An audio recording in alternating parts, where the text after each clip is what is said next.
दरम्यान केंद्रीय राज्यमंत्री आणि खासदार मुरलीधर मोहोळ यांनी प्रतिक्रिया दिली आहे, पाहूयात। कालपासून संपूर्ण पुणे जिल्ह्यामध्ये प्रचंड पाऊस पडतोय।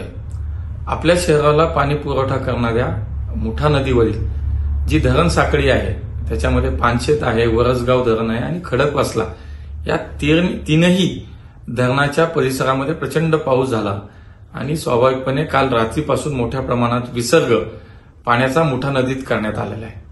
रात्री जवळपास 25,000 क्युसेकनं, नंतर 40,000 आणि सकाळी 7 वाजता जवळपास 50,000 क्युसेकनं पाण्याचा विसर्ग करण्यात आला आणि त्यामुळे स्वाभाविकपणे आपल्या शहरातील वेगवेगळ्या भागांमध्ये सोसायटी असेल, वस्ती असेल, घरांमध्ये पाणी जाण्याचे प्रकार खूप मोठ्या प्रमाणात झालेले आहेत। मग सिंहगड रोड आहे, पुलाची वाडी आहे, खिलारेवाडी, संगमवाडी परिसर आहे, पाटील इस्टेटचा सगळा आमचा परिसर आहे, बेबेवाडी सारख्या भागामध्ये पाणी। त्यामुळे माझी पुणेकरांना हीच विनंती आहे की आपण थोडी काळजी घेऊया।